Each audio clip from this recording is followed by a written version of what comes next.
জাহাজে ওঠানামার কাজ করতো এই ঘাট।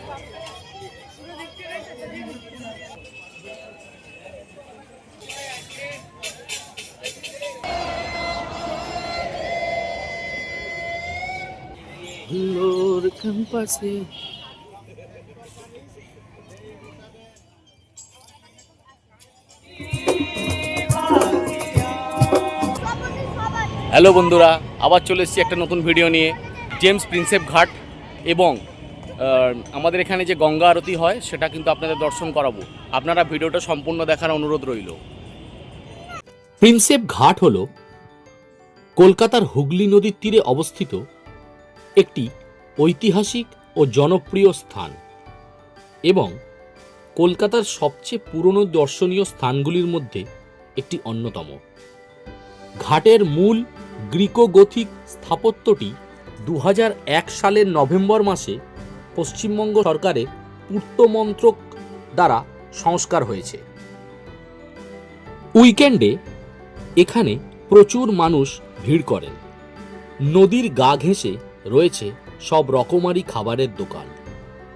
এখান থেকে অনেকে নদীতে নৌকায় প্রমোদ ভ্রমণ করে থাকেন। এই দেখুন, বোট সাফারি হয়, 500 টাকা করে নেবে, 2 ঘন্টা করে ঘোরাবে।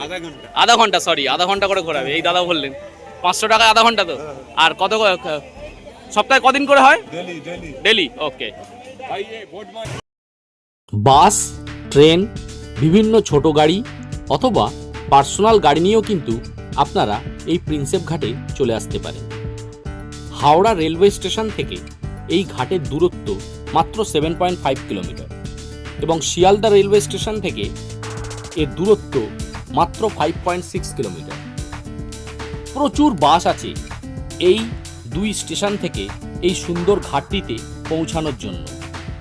নিয়ারেস্ট মেট্রো রেলওয়ে স্টেশন নেই, তবে 4.1 কিলোমিটার দূরত্বে রয়েছে Esplanade metro railway station. Prinsep ঘাটের পাশেই রয়েছে পূর্ব রেলের অধীনস্থ কলকাতা চক্র রেলের একটি স্টেশন, যার নাম প্রিন্সেপ ঘাট। সম্রাট অশোকের শিলালিপি পাঠোদ্ধারকারী প্রাচ্যবিদ জেমস প্রিন্সেপের নামেই কিন্তু এই ঘাটের নাম প্রিন্সেপ ঘাট। আর এর পাশেই ঠিক অবস্থিত এই যে হুগলি ব্রিজ, আমাদের সেকেন্ড ব্রিজ বা বিদ্যাসাগর সেতু। 1841 সালে এই প্রিন্সেপ ঘাটটি নির্মাণ হয়েছিল। 24 মে 2012 সালে প্রিন্সেপ ঘাট থেকে 5 কদমতলা ঘাট পর্যন্ত 2 কিলোমিটার পথ সৌন্দর্যায়ন করা হয়েছে।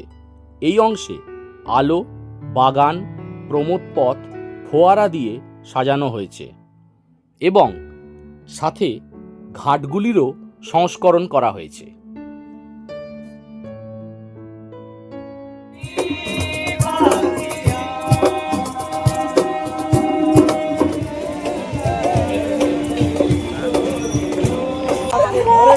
এই ঘাট আগে ব্রিটিশদের সময় যাত্রীবাহী জাহাজে ওঠানামার কাজ করত এই ঘাট। ঘাটের কাছেই রয়েছে ম্যান ও ওয়ার জেটি। এই স্থানটি কলকাতা বন্দর কর্তৃপক্ষের মালিকানাধীন। এটি দ্বিতীয় বিশ্বযুদ্ধের সময় একটি গুরুত্বপূর্ণ ভূমিকা পালন করেছিল। বর্তমানে এটি ভারতীয় নৌবাহিনী ব্যবহার করে থাকে। এ হচ্ছে শ্রী শ্রী গঙ্গেশ্বর মহাদেব মন্দির। দেখুন, মন্দিরটা খুব সুন্দর, একদম নদীর পাড়েই গড়ে উঠেছে। এই মন্দিরটা কিন্তু অবশ্যই দর্শন করবেন। আপনারা চাইলে বাইরে থেকেও দর্শন করে নিতে পারেন।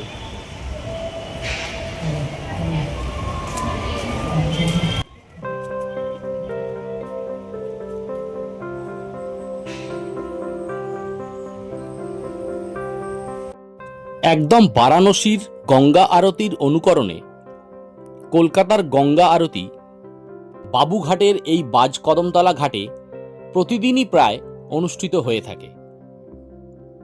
এই ঘাটটি আরতি বন্দনা ঘাট নামেও পরিচিত। এখানকার আরতি ঋতু অনুযায়ী সময় পরিবর্তিত হয়ে থাকে। শীতকালে সন্ধ্যা 5:30 থেকে 6:30 এবং গরমকালে এটি সন্ধ্যা 6টা থেকে 7টা অবধি হয়ে থাকে। मंत्रमुच्चरं कदा सुखी भवं हम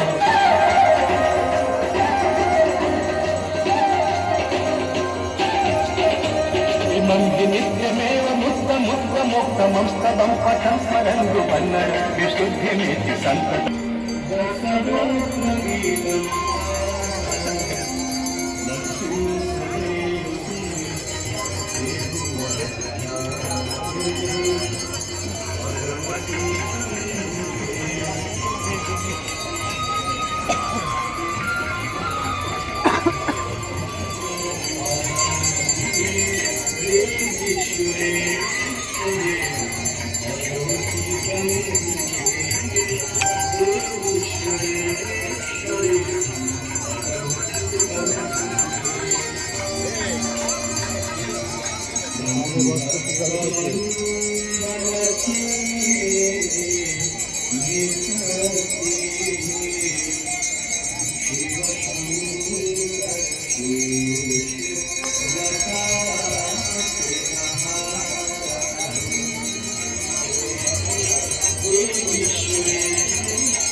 ভিডিওটা কেমন লাগলো অবশ্যই কমেন্ট করে জানাবেন।